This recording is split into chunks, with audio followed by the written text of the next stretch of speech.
You done made a mistake. I ain't even do I'm nothing. gonna tell you what your mistake was. You swung at the ball and you didn't hit it. That's strike one. You're in the batter's box now. You swung and you missed. See? That's strike one. Don't you strike out.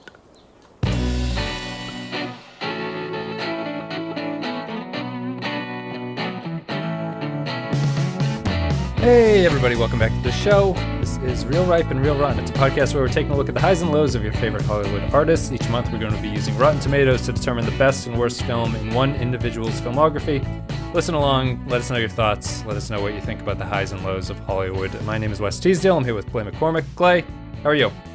I'm good. I'm glad, some of these movies we've been doing have been so heavy. It's nice to finally get one that's like a nice, light, summer fling, Yes, right. You don't want to marinate in sort of misery and familial turmoil or anything like that. You just kind of like to kick back with a couple people hanging out on the porch, drinking beer in the summer, and then shutting a movie off after 15 minutes and assuming everything went okay with it. Sometimes you just want to hear people wax poetic about baseball and just not have to deal with any crushing internal reflection. Yeah. And this is the great movie to do that. So we're talking about Denzel Washington as our topic this month. And so the highs and lows for Denzel are, the highs are this Fences, which we're going to be talking about.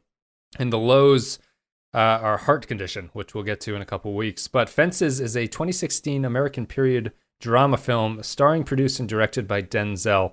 Normally we do a little bit of background information. There's not a lot of information on Denzel Washington, Clay. I was actually kind of surprised by it. Really? So we'll do a little bit of, he grew up in New York. He wanted to get out of high school. He went to acting classes at college, and then he just kind of stumbled into theater and the movies. There's really not that much to him. He didn't have anything else really, any sort of side stories with his life or anything. So I feel like, in honor of him, instead of saying anytime I agree with you, I should go okay.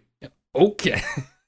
I always think of for Denzel, there's a famous comedy bit, or it's famous to me at least, of I think the comedian's name is Reggie Reg. He does he's an impressions comic, and so he does him going to a restaurant owned by Denzel Washington, and it's pretty funny. I'll put a link to the YouTube thing, but he wants to send his order back, and he says he doesn't come out like nice Denzel. He comes out like training day Denzel. Yeah. So what do you think?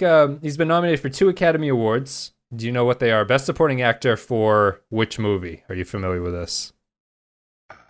He's been nominated. This is winning. He won 2. So he won. He's won for Training Day. Yep, that's right? His Best Actor nomination. And was he nominated for? I could have sworn he was nominated for Malcolm X. No? Nope. It's 1989. Oh, I have no idea. Matthew Broderick. Philadelphia? No. Glory. That's too early. Glory. Yep. He's in Philadelphia, right? Denzel is. Yeah, he's the lawyer, right? He's the Tom Hanks. I forgot he was in Glory. Yep. When you said Matthew Broderick, I immediately thought Matthew McConaughey, which didn't make my answer make any more sense. Well, he's kind of on my mind too. I just watched Dallas Buyers Club, but yeah, I think that might have been what it was. I think I went, AIDS. Yeah. Denzel, yeah, he had a major career break. He'd been doing theater and everything. He starred as Dr. Philip Chandler in NBC's St. Elsewhere, which ran from 1982 to 88. He appeared in several motion pictures and stage things, Soldier's Story, Hard Lessons, and Power. The 1990s, he really started getting into things. Spike Lee films Mo Better Blues, Mississippi Masala, what do we have? Philadelphia, as we talked about, Pelican Brief, Crimson Tide. He's been in a lot of stuff. Devil in a Blue Dress. Yep. Virtuosity. Because I only know Devil in a Blue Dress because a friend of ours had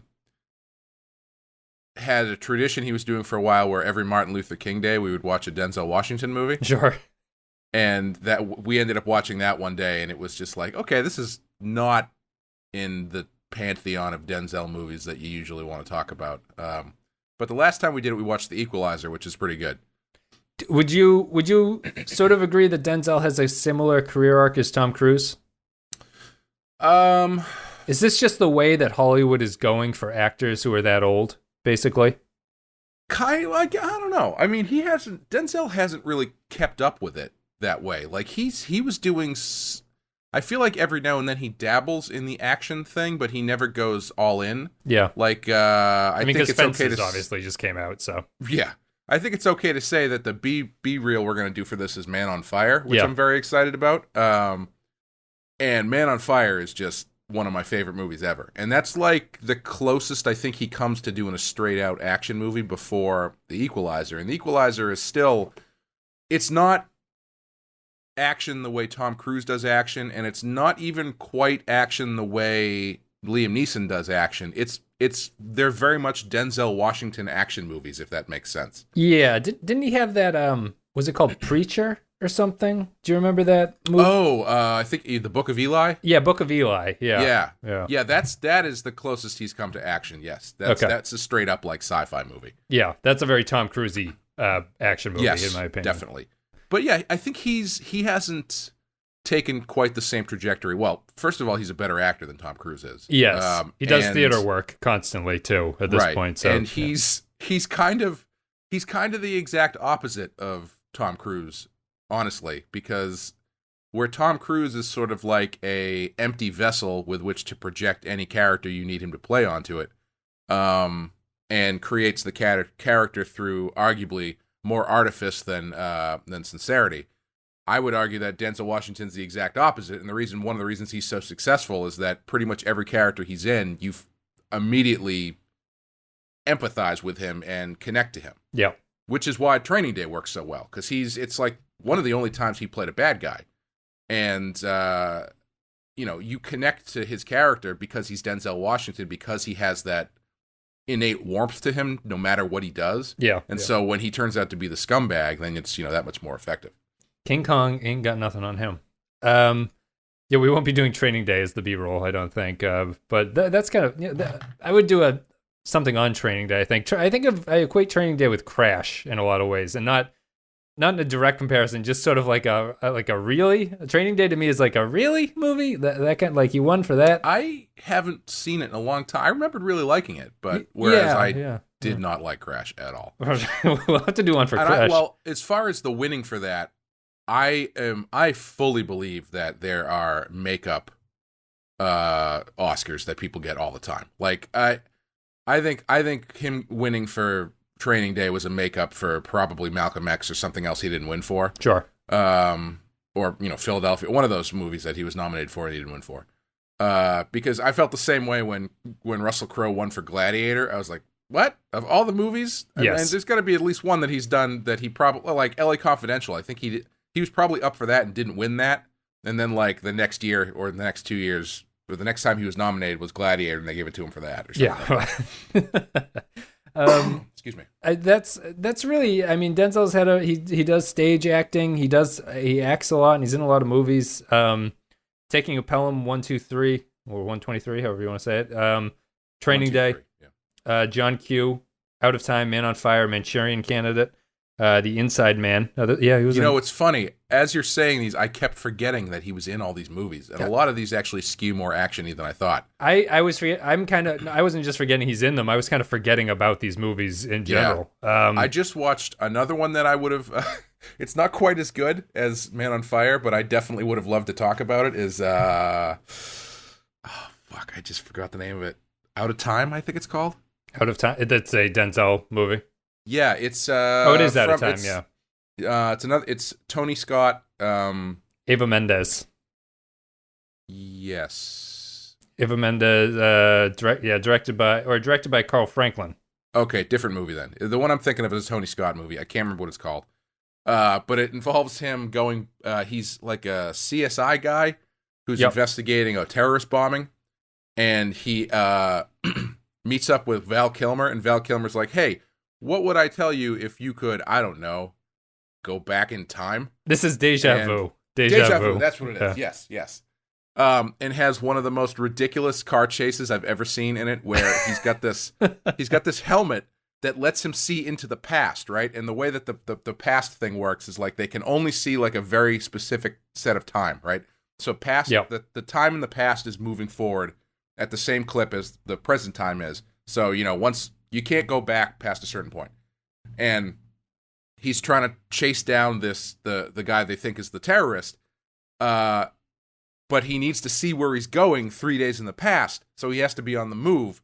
So they have this experimental piece of technology, which is this headset that lets him see 3 days into the past, but only if he's within, like, however many yards of the thing he's tracking. Sure. So it's a car chase that happens at 2 different points in time simultaneously. So he's got this thing on, and on one eye, he's looking at 3 days in the past, driving on the same roads, trying to track down this guy while he's avoiding traffic in the present, and it's completely ridiculous, and it's a great movie. I highly recommend it. Yeah, he's done a lot. There's a lot of stuff. He did 5 movies with Tony Scott, which is interesting. Yeah, which is kind of surprising, and most of them are pretty good. Like that one with Captain Kirk there, Chris Pine. That was pretty good.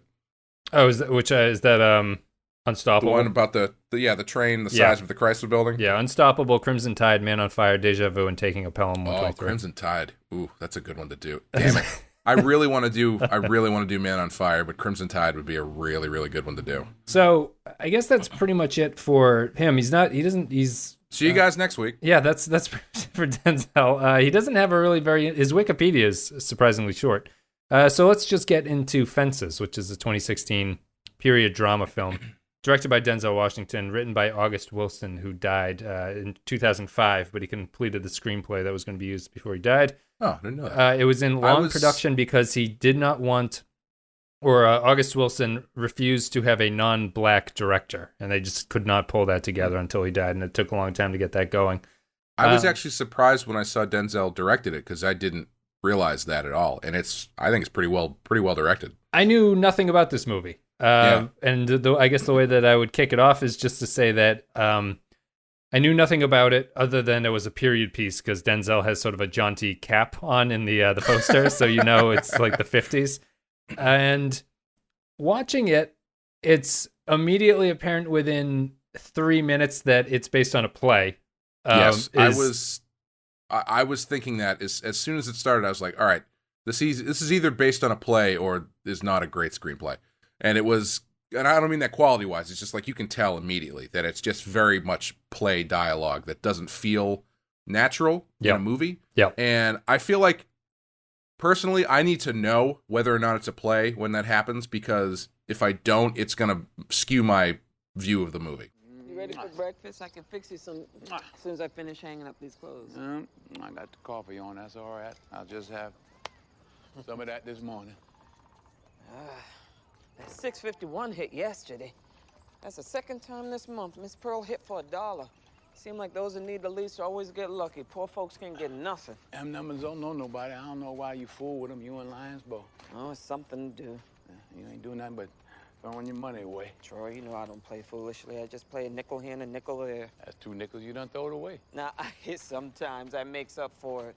Always comes in handy when I do hit. I don't hear you complaining then. I ain't complaining now. I just say it's foolish trying to guess out of 600 ways which way the number gonna come. If I had all the money these Negroes throw away on numbers in 1 week, just 1 week, I'd be a rich man. You wishing and calling it foolish ain't gonna stop folks from playing the numbers. That's one thing for sure. It's a lot of very extended scenes in one location of people talking to each other. And I'd agree with that. I think you have to know that it's a play before getting into it, because if you're not paying attention, they're different. They're just different tones for each thing. And one of the negative criticism of this movie, there's very few negative reactions to it, but one of the things that I saw was that it's not cinematic to be a movie. It's not cinematic enough to be a great movie, and it's also loses something by taking the people off of the stage where they're all constrained with each other. Because the movie is about fences. He's building a fence this entire story, and I thought one of the worst parts of it, actually, I wonder if this line is in the play. Denzel actually explains the point of the fence, sort of. The keeping stuff out and keeping other stuff in. Yeah, that felt. I would have been shocked if that was actually in the play, because that line is so on the nose. It felt like a movie thing. But outside of that, it's a movie that feels very much like a play, and I enjoyed it on that level. It's got Viola Davis won best supporting actress for this, and Denzel was nominated for best actor in it, but he did not win. He should have won. Who? I think this was the Casey Affleck year. I think It is Casey Affleck. Yeah, for the Manchester by the Manchester by the Sea. Yeah, right. Yeah. Our nearby town of Manchester by the Sea. Depressing the movie. He's in a lot of those nowadays. We'll have to do him someday. But yeah, let's we can just talk about Fences. What'd you think of Fences? I thought it was great. I think the plaything's kind of tough because I feel like the worst parts of it are the ones where it feels so stereotypically like a play in terms of the dialogue and what they're talking about. Yeah. Like I thought the baseball stuff felt very there's a lot of stuff in it that feels like a cliche play thing, like the kind of thing they would make fun of on like Oh Hello on Broadway. Like the baseball stuff and even the concept of the fence thing, which, you know, I mean, it's kind of the entire movie, but there's just some of that stuff feels very theatery, and I think it probably does play better in a theater than it does in a movie, because in a movie it just feels like they're doing theater, like cliche theater dialogue. Yeah. Like, you know, when he starts arguing with his son and he goes into this, or well, I think multiple times, he goes into like this elongated metaphor about striking out or stepping up to the plate and, you know, watching for the curves on the outside of the plate. And I was like, okay, this is just too much.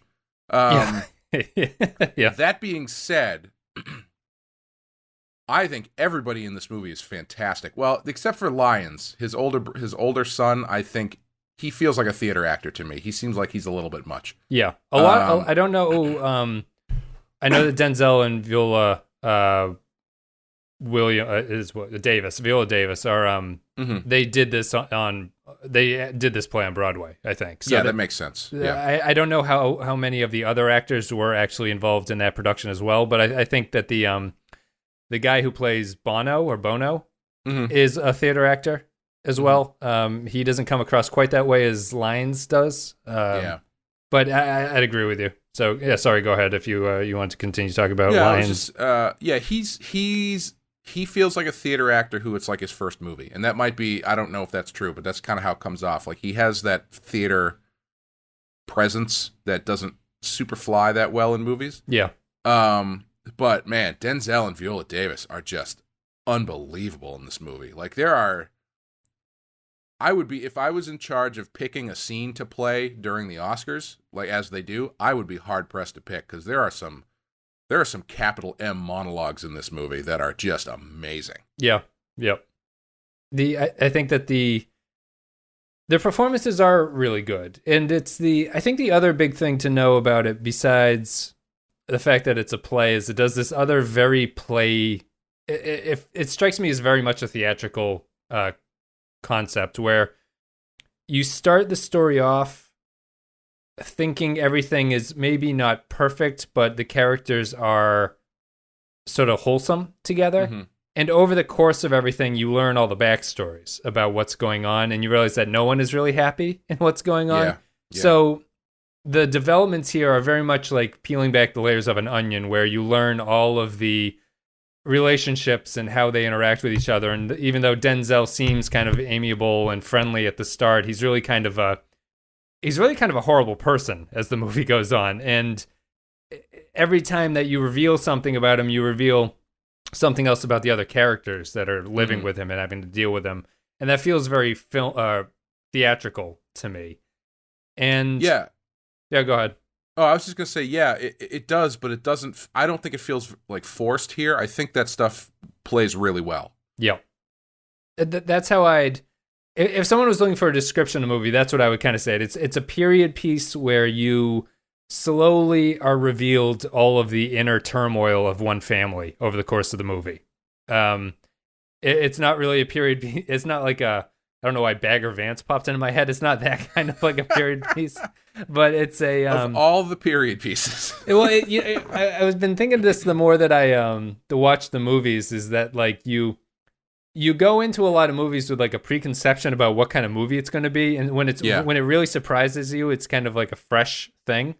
I wouldn't say that Fences really surprised me, but it was different than what I was expecting it to be because I think I remember just him standing on the garbage truck in some of the advertising for it. Yeah. And that's very little to do with it.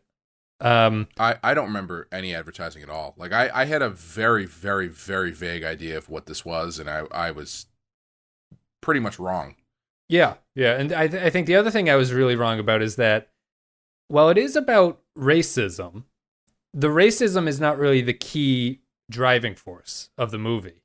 I was actually thinking that you could rewrite this so that racism was not a part at all, and it really wouldn't change much. You could just have him, he never made the majors just because he was too old, and his boss thinks that he's underqualified instead of the racist angle that they're playing off of. Not to say that you can minimize it, because it obviously adds into the Denzel character. He's grown up this way because of the racism that he's experienced. But it's not a movie that really harps on it in any way. It's more about the family, the problems of living with this sort of difficult person that Denzel Washington is playing.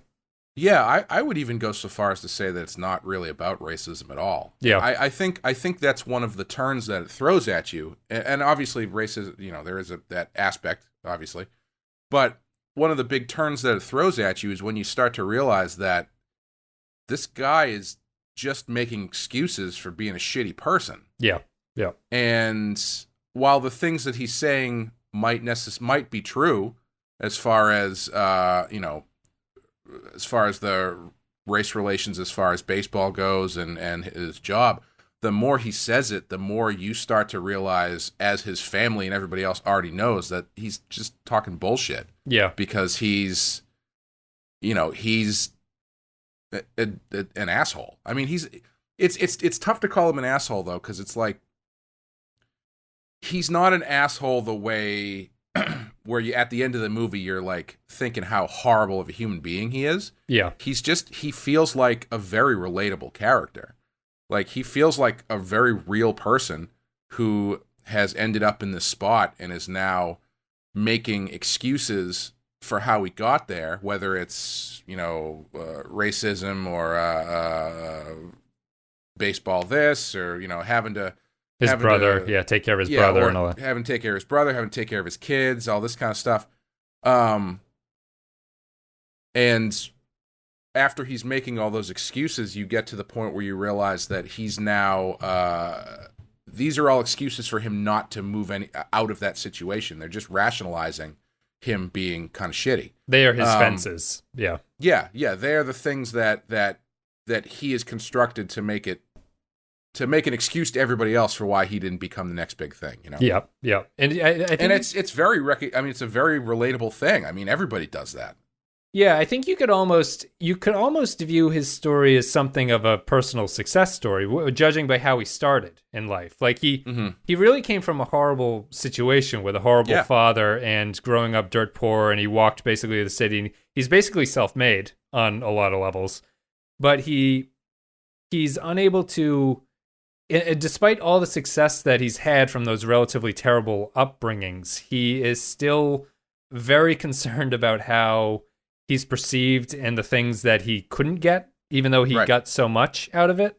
Mm-hmm. And I think that you could almost view him as something of a success story. It's very hard towards the end when he's basically becoming terrible to everybody. But even at his worst, I still feel that there's a little bit of a glimmer there of like, his son is probably the biggest example where it's like, you're like, why won't you let your son play football? But I think his reasons, even though he's somewhat authoritarian and doesn't really take feedback well, his justification for why he doesn't want his son to play football makes sense on some level. Like, I feel it's a legitimate feeling for a parent to have, which is he doesn't want his son to be whims to the sort of football league and the white owners, and they're never going to allow him to be what he wants to be, and he needs to do things that will allow him to be his own person and get a skill set that he'll be able to develop into something and control his own destiny. And he's aggressive with his son, and he's unfair on some level, but it still makes sense to me.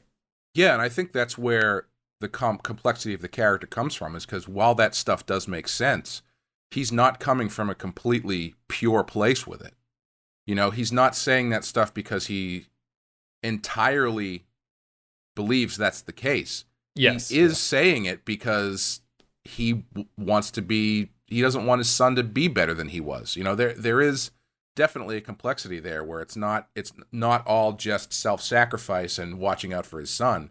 It's an enviness. He's being envious. Yeah. I think you're right that you could look at it as a success story, but the thing about it is everybody around him is presenting the fact that he has succeeded, but he himself does not see it that way. Right. He sees it as a continued struggle, and to the point where he is feeling claustrophobic and feels like he's on a certain level he's being chained down by all this stuff, where everybody else is kind of trying to point out the fact that he's got a pretty good life. Yeah. He is. He's got the. It's clear that he loved the Viola Davis character, who I can't remember what her name is. It's Troy and Rose. Yeah, Troy and Rose. And I think that I'll switch it up by saying I watched this late at night one night, and I think I fell asleep for a couple minutes because I completely missed. Is there an explanation of the scene before Rose reveals that she knows that he's having an affair with someone? I was looking online, and it said something, I think, like Bono confronts him about having an affair. Is that a scene that happens? Yeah, he comes home drunk or something, and he comes home, and he and Bono are in the back. It's funny to say he and Bono because right. Excuse me. He and Bono or Bono, however they pronounce it, are in the back, and they start building the fence, and then the son comes home, and he's like, hey, help me build the fence, and then Bono says something alluding to his impropriety, and he sends the son inside, and then they kind of go off, and that's where they make the bet about if he builds the fence, then Bono will buy a fridge. Okay, I think I missed this scene. I remember everything else, but I was shocked by the. It didn't really impact me at all, but like when the Rose reveal felt like it came out of nowhere in a way, and I think I would have been prepped for that scene a little bit by being told about what was going to be happening. Do you consider the Rose reveal? Where she's crying in the yard, and she has that like very long, great monologue at him where she's breaking down, crying, saying that... Did you not see the scene right before that where he tells her that he's going to be a father? Sorry, say that again? Did you not see the scene that like comes right before that where he tells her that he's going to be a father? No, I don't think I did. I think I missed. Dude, is that a scene worth going back to? It's like the best scene in the movie. I didn't miss a lot of time here, right? Is this like a 5-minute stretch where all this happens or something? Yeah, it's Bono pulls him aside and says basically like I know what you're doing. Rose is a good woman. Don't hurt her. And then he kind of gives it back to him where he's like, I just kind of got out of hand. I know I'm just following my heart. And then they make the deal about the fence and the fridge. And then Bono leaves and Troy goes inside and they start having a conversation. Then he's like, listen, I got to tell you something. I don't know how to tell you this. I'm going to be somebody's dad. And up to that point, okay, you think that he's just having an affair. Yeah. So the lead up to that, you think, okay, he's going to tell her that he's having an affair, and then he says, "I'm going to be a father," and it just hits you out of nowhere because it's just they throw you with a curveball. Yeah. And then from that point, she breaks down in the kitchen, and then they end up outside, and then they have that scene. Because she doesn't figure it out naturally. He tells her about it. Okay. So this is really there's nothing. This is the turn of the movie, basically, right? Because everything until this point has been like he's had the conflict with his son and everything, but this is what really, to use the language, it puts him on the other side of the fence from the other characters. Basically, is that turn, and his wife sticks with him. They live together, they sleep in the same bed and everything, but they're basically separated at this point, at least emotionally and everything. And then the rest of the movie is him dealing with the fallout from this whole thing, and like the relationships continuing to crumble. We never you never meet the mother of that child, though, right? No, Okay. she never shows up. Okay. And the mother of the child dies, and then the baby is brought into the family, and Rose says that she'll take care of the baby and raise her. Yep. Do you want to talk plot, or did you want to touch on any of these stories before we sort of get to the end? I guess we'll save the very ending for the end of the discussion, but I didn't know if you wanted to touch on any of the stories or anything like that. Not specifically. They're all very good, which is, there's no real weak links in any of them, which is a nice sort of touch. Like, I liked all of the interactions and all the characters and stuff. Like, even you said maybe you didn't think Lyons was particularly a cinematic actor. That character is really well drawn on a lot of levels. Like, a lot of the characters I think you're led to believe that you understand what's motivating them, but I don't know if the movie or the play ever comes out and states what they truly think about things. Like, Lyons is a good example where I don't know if he's actually trying to scam his father or do the best that he can in some level. Like, he's obviously gets up to no good at the end, but he never seems to be a bad character, but you're never really sure if he's a lazy layabout who maybe Denzel Washington shouldn't be giving $10 to every week, like, or I don't know what you thought about that, or what you thought about the characterization of those guys. Well, I think it's just, I think everybody is drawn very well in that there isn't, also in a very realistic way, there isn't one perspective to view them on, because there's no reason why he can't be all of those things at the same time. Yeah. You know? And when you get to the end and it turns out that he's been in jail for, whatever, it's disappointing, but it's also kind of reinforcing this breadth of influence that the father has. Like, there's so much, Denzel talks so much about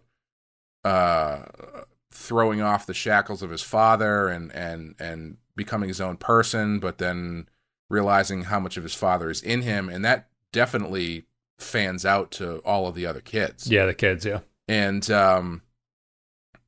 it definitely creates interesting, complex characters, because they're doing stuff.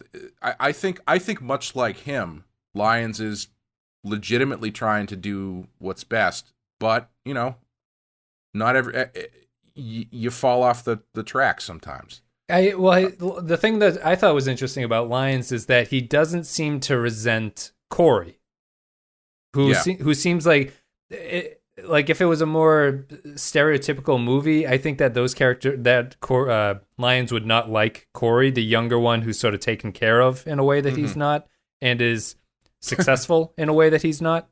I mean, it might just be the fact that he realizes that Corey is not really taken care of. Right, yeah, maybe. I mean, he's taken care of in, like, the clinical... he gets more than $10 a week, basically. Yeah, he gets taken care of in the clinical definition of how a father takes care of his son.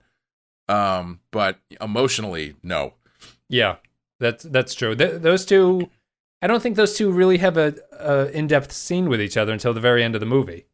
Yeah, they really don't. That's actually interesting. Yeah, maybe they're intentionally kept apart.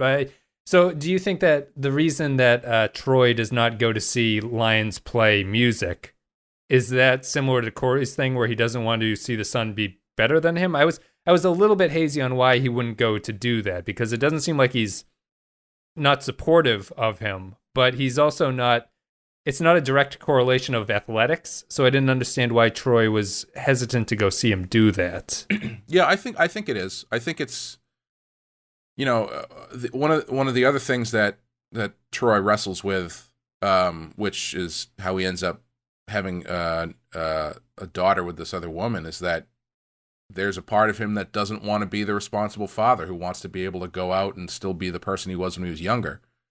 And I think going to the club to see his son play is going to amplify the fact that he is not that person anymore. Yep.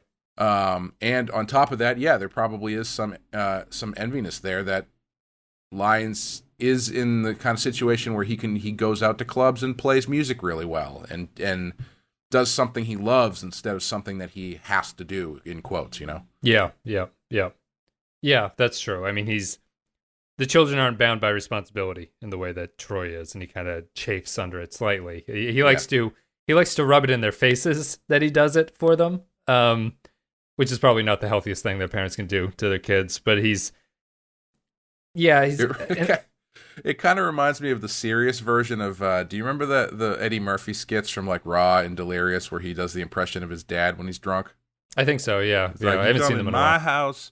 You eat my chicken, like that thing. Yeah, It's very much like the serious version of that. Yes. Yeah. That's the Where he starts drunkenly misquoting Aretha Franklin songs. Yeah. Right. Yeah. And the sort of it's interesting. It's just there's just a lot of character interactions, and it's not a movie that's really built on the plot per se, but his brother, his brain damaged brother, who went to World War II, I think, and came back. Yes, I think, and he had he'd been hit by a bombing or something, and he had brain surgery, and he's been sort of he's been deficient ever since. Interesting character. That's the reason Troy has his house, is because they basically took his disability and bought a house with it. Mm-hmm. And then his brother chose to move out, which is probably kind of not intentional, because he's not really, he doesn't have all of his facilities, but it rubs it in the face of Troy that he can't really take care of him. Like, it makes Troy really think about the fact that what he did to his brother by taking that money, and his brother doesn't even live there anymore. She lives with Miss Pearl, who I don't really understand the relationship of, but it's just kind of one of those things in the background. Yeah, it amplifies the shitty thing that he did, because, he uses his role as a caregiver to cover his shittiness as a father or his shittiness as a brother. So if you have his brother living in the house, he can justify to himself the fact that he took this money from him. But once he's out there on his own, he doesn't have that power anymore. Yeah. So all he's left with is the fact that he took his brother's money in order to buy this house. He doesn't have that, like, well, I'm the one taking care of him. Nobody else is going to take care. So when he goes out on his own and functions, not well, but he functions. Yeah. He loses that level of denial, I guess. He's exposed for what he's done. Yes. Yeah. I actually didn't like that character that much. I thought he was okay. I liked the idea of the character, but I felt like he was, like, towards the end, they play him a little bit too much as, like, comedy. Yes. Like the very last scene when he comes in and does the trumpet thing, or I don't know if it was that scene, but there's some scene that's, like, super, super tense. And then he comes, like, bumbling in. And I was like, I don't know if that beat really ages super well. Yeah, you're right. But, like, the concept of the character I liked, because it is another aspect of him that's interesting to deal with. But yeah, I don't know. And I mean that having a character who's sort of not mentally completely there, also it allows you to do the writerly thing of those kind of characters are able to say things that the other characters can't say. So yeah. He's allowed to just say that Troy is mad at him, and when the first time he says it, you have no reason to think that Troy is mad at him. Like he's able to point out a relationship. He might not even mean it that way, but he's pointing out the fact that there's the hostility is brewing underneath there, and even though Troy doesn't want to admit it, and the movie doesn't want to admit things that early to you. Yeah, and I think what bristled me a little bit about that character is. It's another kind of cliche theatery kind of thing to do, to have the mentally deficient character have some sort of, like, vague, otherworldly sort of sensibility about stuff. That's particularly at the end too. Yeah, he's talking about, St. Peter and Gabriel, and then, at the end he blows the horn to open up the gates of heaven and all that kind of stuff. I don't know, that stuff. I mean this in the least offensive way possible, but it felt like Simple Jack from Tropic Thunder a little bit, right? Sure, where it's like I know what you're doing. I don't know if that flies as much now as it did 30 years ago or so. Yeah, or even in the tone of the movie. I just think we'll talk about the ending, but the ending to me is kind of weak just because it doesn't fit the rest of it on some level. It is the ending is very theatery, yeah, overall. Yeah. You can see the curtain come down, and then they all come out with their hands holding, but take a bow and everything. Like, I'm not saying literally, but that's the kind of ending that it has. The rest of it, I mean, direction wise, you said you like the direction because of Denzel directed it. I think it's very much a play direction. I didn't have anything wrong with it. He certainly holds your attention through the fact that 90% of the movie is them sitting in that backyard area. Yeah, and I noticed right away that he just lets them go. Like there's lots of long takes, not like super long to the point that he's trying to draw attention to the fact that they're long takes, but like he's letting people act. You know, he's not hard cutting away all the time, and I thought it was good. It let everything breathe, and kind of let it come out naturally. And I was, the first half hour, I had my joke planned in where I was going to introduce this episode and go like, well, it's called Fences, which is 2 hours and 14 minutes long. 1 hour and 57 minutes of that is Denzel Washington talking in a monologue. Dude, I would watch that movie. It makes thematic sense because he is trying to sort of act a part early on in the movie, so he's very over the top. And I think the actors, I didn't notice it as it was going on. I think the actors, other supporting actors, do a very good job of subtly demonstrating that they're not quite buying him. They think he's full of shit on some level. Yeah. And it's not overt, but it's very. I think their performances sort of carry it a long way. Yeah, and I think the play aspect of it adds to that too, because when it starts, it does feel so much like a play where you have this one character telling these long-winded stories that are like very overly descriptive, like descriptive in a way that you never hear anybody talk about in real life. Yep. Whether it's like facing down... Liars tend to do this, though. That would be my thing, yeah. Facing down death for 3 days, or like, how he, I guess, paid the devil for a set of furniture. Yeah. But like, it's very theatrical kind of monologuing that I think very smartly the writer uses as a way to allow the other characters to kind of be like, yeah, you're kind of full of shit. Like it's monologuing in a way that a liar would monologue. A guy who's overcompensating would monologue like that. Yeah. So I think it works in that way. But then when you get the scenes later, like you have those ones where they're just overly theatrical scenes about him, bragging about bullshit. But then you get the scenes like after his son asks him if he likes him. Oh my God. Yeah. That was so good. That monologue he throws back at him is like an all-timer. It was unbelievable. Yeah. And the other one, when he's talking about his dad, man, whew, really, not, it's like not a good guy. His dad does not seem to be a good guy. Oh man, they should just give Denzel Washington Oscars just every year, just like as he walks into the building. Just like they shouldn't even bother putting him in. I don't know how he loses to anybody because he is so consistently good. Yeah, it's interesting. It's like a good performance and good writing too, because you could see there's a way that like in that conversation where he's talking about his father, he basically just drops this bombshell that he went to jail for 15 years for killing somebody. Yes, yeah. And all I could think of is like in a movie like The Room, it's handled like I definitely have breast cancer. Like it's this sort of like, you can't believe why that was written in there, but the performance and the writing leading you to that point, it totally feels natural in that sense. And it seems like it's obvious to the characters because no one reacts badly to it. Dad, so it seems like they know. How did you get to Pittsburgh? Well, I had an out-of-state check that I needed to cash, so I hooked up with this woman who knew how to cash a check, and I got a job waiting tables. Ha ha ha ha. Long story short, here I am. Yeah. Yeah, it's a good.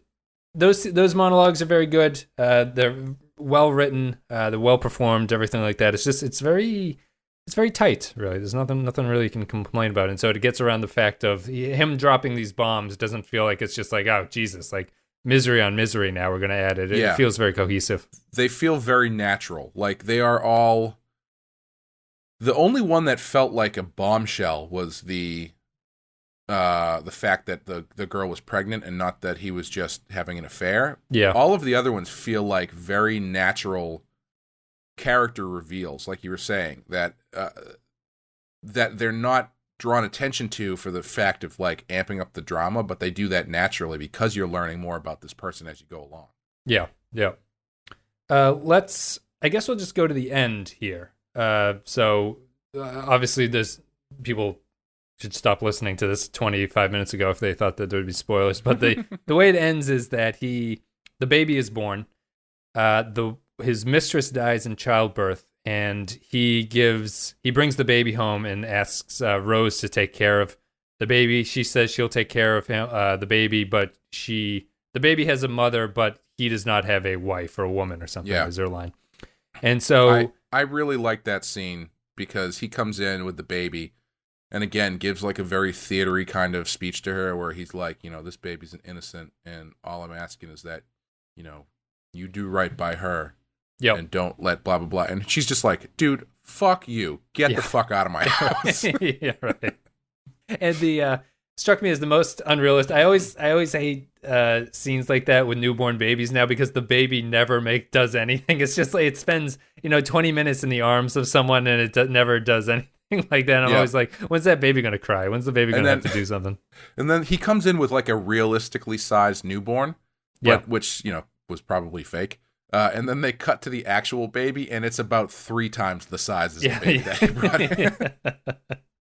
It was he got the baby home, interestingly enough, which is I don't know if he took a taxi or because he seems to walk everywhere. I don't think they own a car. I would like to say that I am glad that he in another swerve, I think you could say, he doesn't lose his job and he doesn't like drunkenly crash the truck or something like that. I was waiting for something like that to happen, and I'm glad that they didn't because it keeps the scope. Again, it's a scope issue where it keeps the scope of the story on the relationships of the family,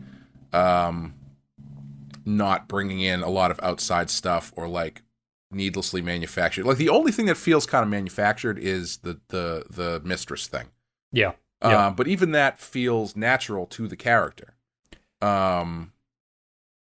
It's the biggest lie that he's been, because he opens it with just like, ever since I met Rose, how much he has the thing with Bono. He's talking about like, I don't go like chasing after women. He goes, "Oh, are you kidding me, Troy? Like you do." He's like, "Well, not since I met Rose." And the Bono character actually has a line of, he's like, "Well, no, that's the truth. You haven't actually done that since you met Rose." So it's just his ultimate betrayal of that opening sort of where the audience has to assume that these characters are telling the truth at the opening because you don't know them very well, and then to flip it on them.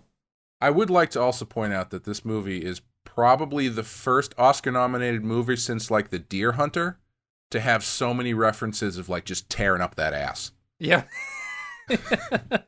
I don't think they talk about that in The Deer Hunter, but I was just trying to think of the most depressing movie I could think of to put into that slot.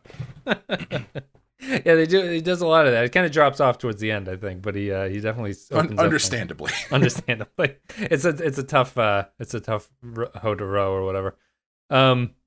So it gets to the end, and then he what's his last scene in the movie?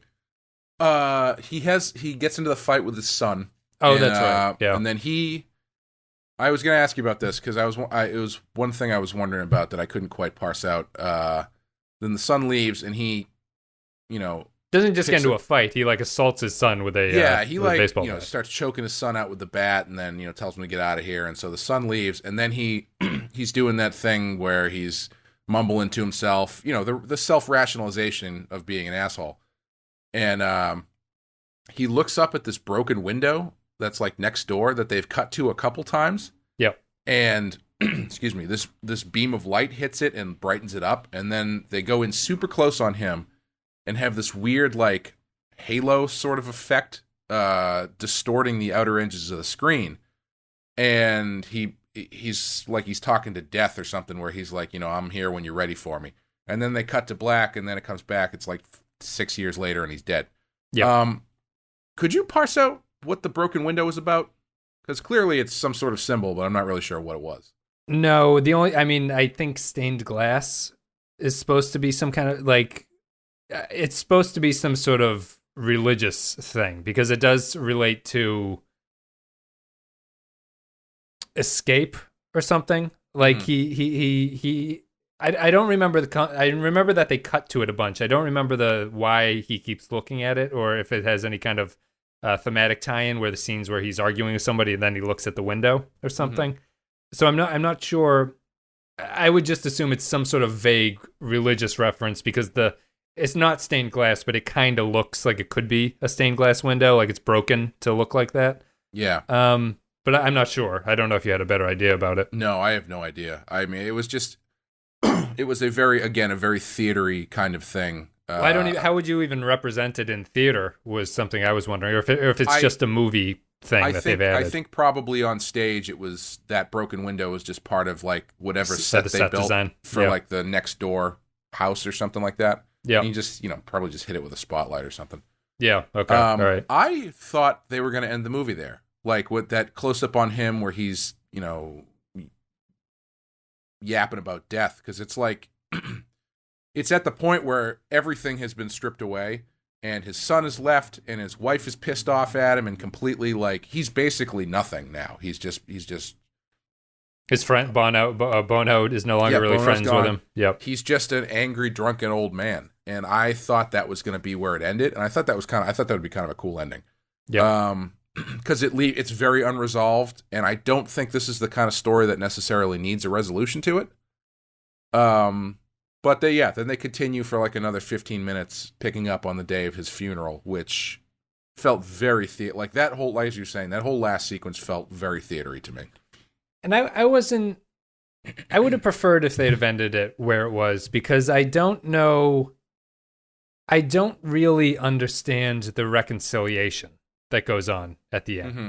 Like I understand the family members reconciling around each other, and maybe the Rose character thinks that the only reason this has happened is because of Troy, which is true, but it felt like too, I don't want to say too happy, but it felt too clean at the end or something. Like just the fact that Troy dies sort of fixes a lot of stuff, even though people aren't in great shape. Like Lyons is in jail, or he's been in jail for 3 years.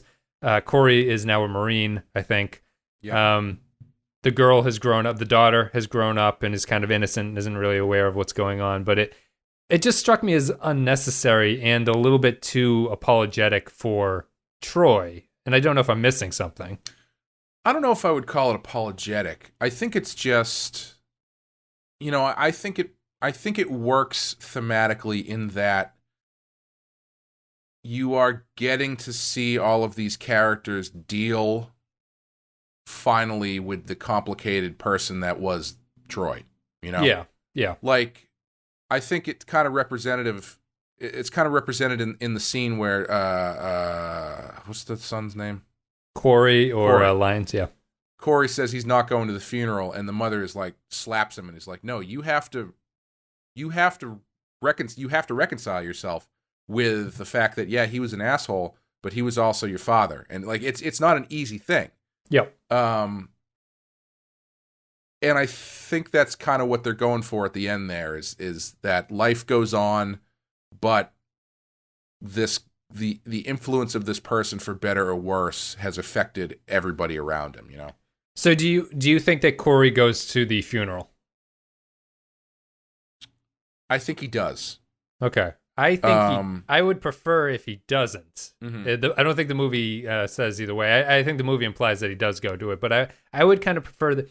I think it was just too uniform a reaction across all of the characters. Yeah. Maybe. That's fair. Like, I need one of them to be a holdout, and I feel Corey is the most appropriate one to be that holdout. Mm-hmm. Yeah. The reason that I say I think he goes is because I think there's a certain after he sits on the on the stoop with his sister and they sing that song about the dog, which I found simultaneously very effective and also very theatery. Like that felt like it was a very theatery moment, but like there's a certain point where you realize that Corey is thinking about the dog in the song is his father, basically. Yeah. And I was like, oh, that hurts. That was pretty. And he starts getting all choked up and you're like, yeah, I feel you, man. after that he says, "Come on, put your shoes on. We got to go to the funeral." So that was the only thing that made me think that he goes. Okay, that could just be, turn a phrase or whatever. But I don't. Yeah, I think that's a question that's totally valid. And I think whatever answer you end up on is not wrong. Yeah, I just, I mean, it's totally a personal, subjective thing. Yeah, definitely. It's a very, it just felt like it was not the tone that the movie had been built, especially because the movie has been cascading towards everything is starting to go wrong for Troy, and you're starting to see really bad aspects of his personality. Mm-hmm. I understand that 6 years have passed, and maybe that's kind of something I should think more about, but I didn't need the incredibly everyone to be on the same page, and the very theater thing of Gabriel comes back at the end and blows his trumpet, and the gates of heaven open up and the light shines on them. Yeah. That it just struck me as, I don't know, odd, and it's tough because I also agree that Troy is kind of a success story on some level. He's just so bitter by the success that he managed to get. It makes him look like he's a bad character when he's not. He's not a purely bad character, obviously, as we're saying. He's nuanced, and it's tough. Yeah, I think there's just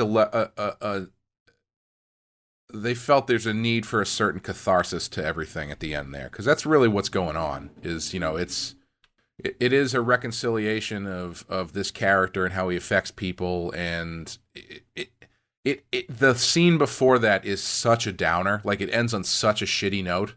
Yeah, that I think it makes sense. You need something. Yeah, it makes sense that they take an extra step to just sort of like let the breath out and kind of show where these people are at, and that life is going on, and that Corey didn't end up on the street, and I think there's definitely an aspect of that to it. Whether or not it's necessary, I don't know.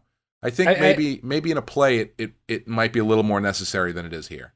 Maybe, and I wonder just how much of it is more the religious experience of Black families in that time. Mm-hmm. Like, the movie does not make it really explicit that they're religious. It doesn't hide it, but they never really bring up religion in any kind of way like that. Mm-hmm. And so it felt like almost too religiously themed of an ending for what we had seen previously, and it didn't feel like it made sense to me like that. Yeah. But if in realistic terms, maybe I'd imagine religion like that played a much more important role in Black families of the 50s, all families of the, but particularly Black families in the 50s. That would play that sense of forgiveness would be a conflict that they'd have to deal with. I just don't know if the play itself stressed it to me, and I'm supposed to infer this because of they're that kind of a family or whatever. Yeah, I don't know. Yeah, I can see that though. I think that's pretty much it. Is there anything else you wanted to talk about? It's a good film. It's interesting. You have to be in the right mindset for it, but I think that it's something well worth watching. It's on Amazon Prime now. If people wanted to see it, you can stream it for free. Well, the one thing that I wanted to ask you, do you think this is a pessimistic story, or do you think it's an optimistic story? I think it is more pessimistic than optimistic, but it's like 60-40. Yeah. It's close. I mean, I guess on some level you could say that no matter how hard you try, you can't really escape your past is kind of a thing. Like the influences of your family can have like a devastating effect on you, which is, which could be a very good thing. In this movie, it seems to be more of a bad thing, even though people came out of it well at the very end. Everyone seems kind of happy. It was sort of he was a destructive influence on a lot of people. Yeah. I think maybe that final scene is them attempting to say that it is more of an optimistic story. Because I think if it ends with Corey walking out and and Troy, stepping up to the plate against death, literally, it ends up being much more of a pessimistic story. Yeah. But the fact that Corey comes back and everybody kind of has this, it's not optimistic in the way where it's like, he dies and we come back 6 years later and removing him from the situation has made everybody's life fantastic. It's still a very realistic look at just the way that families and people are. But I think it's trying to say that even basically, I think it's summed up by Lyons' speech to Corey at the end, where the you have to take the crookeds with the straights thing. Yeah. Where it's an optimistic ending, but it's not an easy optimism. You know, it's not a optimism without drawbacks and consequences. Yeah, I think the movie's also kind of saying that no matter how much bad stuff happens to you, you can come out of it okay. Like all of the sort of negative problems that happen to people, like Corey with the football is probably the most obvious. When at the time that it happens, it feels like a very devastating thing for him. Right. But when he comes back, he's been happy in the Marines. Like he's happy where he ended up in life. And I think that all the characters are kind of like that. Same with Rose taking in the daughter. She didn't want to do it at first, and it was offensive to her because of what it meant about Troy and the other mistress, and she didn't want the burden of doing this, and she didn't think it was fair. But she did end up with a daughter that she loves at the end of it, so everything has a bright side to it, I guess. And they've recognized their successes. They in a way that Troy never did. The Rose has found a upside and a success in the daughter, and Corey's found success in the army. Even Lyons recognizes that he gets to play music, and it's the only thing. Even though he's been in jail for 3 years, he's got a band in jail. It's not like this is not all presented necessarily as like, no, everything's fine. I'm in jail. I have a great band.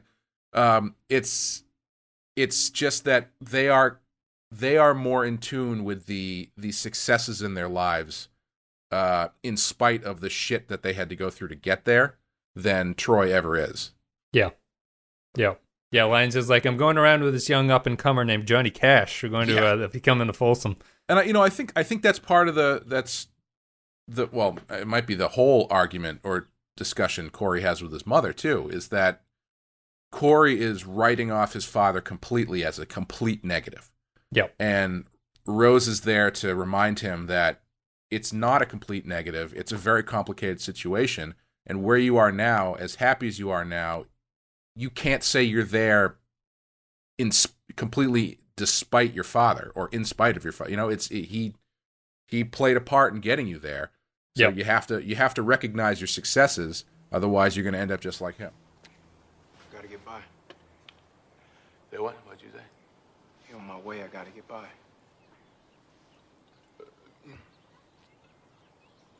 You gotta get by where? This is my house. Bought and paid for. Took me 15 years, and if you wanna go in my house and I'm sitting on the steps, you say, excuse me, like your mama taught you. Come on, Pop. I gotta get by. You're just gonna walk over top me? I live here, too. You just gonna walk over top me in my own house? I ain't scared of you. I ain't asked you if you was scared of me. I asked you, was you fitting to walk over top me in my own house? That was the question. You ain't gonna say, excuse me. You just gonna walk over top me. If you want to put it like that. How else am I gonna put it? I was walking by you to go into the house because you sitting on the steps drunk singing to yourself. You can put it like that. Without saying excuse me. That's a good point. I do think that's what it is. It's a nuanced movie. There's a lot going on. Theater plays tend to have that going over. So them the replicator on the Enterprise. No. Can't make a sub. It was a unique movie for our Real Ripe show. Anyway, this is the some heavy shit. It was. It was a. I don't know how many of these we'll hit up against, which is just kind of a. I was actually worried about talking about a straight drama like this, because if I feel there's probably weaker dramas, we might have a harder time. This is actually a well-made one, but there might be dramas where you're like, I guess it's saying this and whatever, who cares? But I can't wait till we have to do like Leaving Las Vegas or something where it's just like, oh, this was depressing for 2.5 hours. Right. This is a little bit of a positive spin on that. It's not all that. Not to go too non sequitur here, but we are running a little long. But I personally don't think I would have watched this movie on my own, so I'm glad we watched it. Yep. And I think it has nothing to do with the quality, but I've reached a point in my life where I don't actively seek out stuff that I know is going to be like depressing or emotionally difficult the way that I once did. Yep. Do you feel the same way? Like there's some movies that I'm probably never going to watch just because I know that they're going to be tough watches. And it's like, I know this movie's probably fantastic. Like Manchester by the Sea. I'm sure it's a great movie. Yep. I don't want to experience that. Like yes. There's other things I would like to do with my media watching time than just be completely emotionally distraught for 2 hours. Yeah. I think sometimes that stops me from watching really good stuff because this I don't think I would have sought this out. This turned out to be great.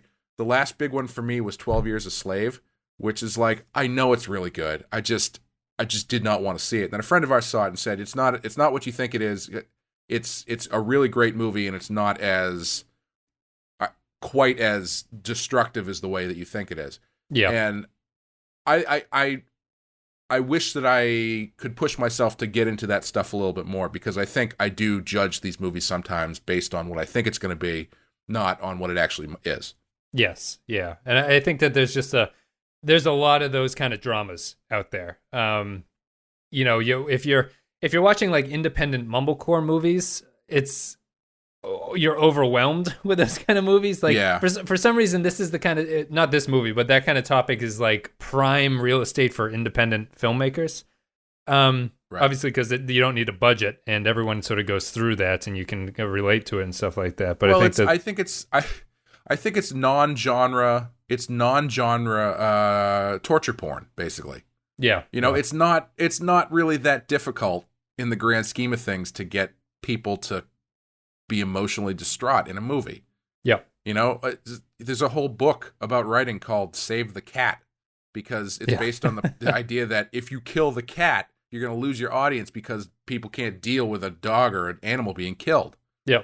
And it's not that difficult to emotionally manipulate people. I guess, my personal balancing out would just be that Amy tends to like those movies. So yeah. If she's watching something, I will kind of watch it. But a lot of it has been, it's really just my perception, because I went into watching Dallas Buyers Club thinking, I don't want to watch this. This is going to be horrible. And it was it was a great movie. That's another one. Where I'm like, I'm sure it's great, but it's just, I don't know. I just don't know if I can do it. But I've heard it's fantastic. No, it's really good. It's really just, it's not what I expect it to be. Like, I have it in my head that it's going to be something else than what it actually is, and it's not the morbidly depressing thing that it ends up being.